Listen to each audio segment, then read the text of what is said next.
తెలంగాణ ఆదివాసీ ఎరుకల సంఘం రాష్ట్ర అధ్యక్షుడిని ఈరోజు బెల్లంపల్లిలో మరి తెలంగాణ ఆదివాసీ ఎరుకల సంఘం మండల సమావేశం ఏర్పాటు చేసుకొని మండల నాయకత్వాన్ని మరి నియమించుకొని ఈ సందర్భంగా మరి తెలంగాణ ఎరుకల జాతి మరి ప్రజలకు తెలియజేది ఏమనగా మరి రేపు 17వ తారీఖు మరి తొలి ఏకాదశి రోజున మన జాతి మూల పురుషుడు మరి మన్య వీరుడు మహాభారతాన్ని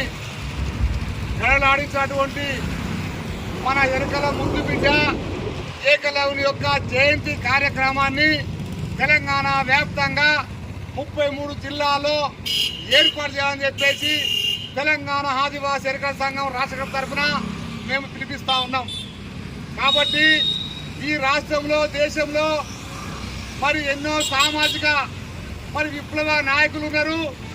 మరి జ్యోతిరావు పులే కానీ మరి సావిత్రిబాయి పులే కానీ సావు మహారాజు కానీ నారాయణ గురు కానీ రామస్వామి పెరియార్ కానీ డాక్టర్ బిఆర్ అంబేద్కర్ కానీ ఇటువంటి సామాజిక విప్లవ నాయకుల యొక్క మరి పుట్టినరోజులు మరి వర్ధతులు కూడా మనం జరుపుతూ ఉన్నాం. ఇవాళ లంబాడా తెగకి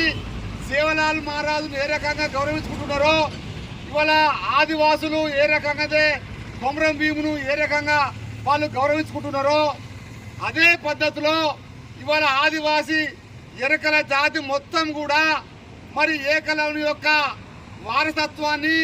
కొనసాగిస్తూనే మరి ప్రతి సంవత్సరము మరి ఏకాదశి రోజున మరి ఈ సంవత్సరము 17 జూలై 2024 రోజున మరి పెద్ద ఎత్తున రాష్ట్ర కమిటీ ఆధ్వర్యంలో హైదరాబాద్ కేంద్రంగా ట్యాంక్ బండ్ కాడ కొమరమి విగ్రహము దగ్గర మరి ఏకలవ్యుని యొక్క జయంతిని జరుపుతా ఉన్నాం. దయచేసి మరి తెలంగాణ వ్యాప్తంగా మరి అన్ని జిల్లాలు ఉన్నటువంటి తెలంగాణ ఆదివాసీ ఎరుకల సంఘం నాయకత్వం మరి అందరూ కూడా మన యొక్క మూల పురుషుడు ఏకలవ్యుని యొక్క జయంతి పండుగలను జరపని చెప్పేసి నేను విజ్ఞప్తి చేస్తా ఉన్నా. ఇవాళ హైదరాబాద్ కేంద్రంగా మరి మొట్టమొదటిసారిగా మరి నడి బొడ్డున ట్యాంక్ బండ్ కాడ కొమరం విగ్రహం కాడ మరి ఏకలవ్య జయంతిని జరపబోతా ఉన్నాం.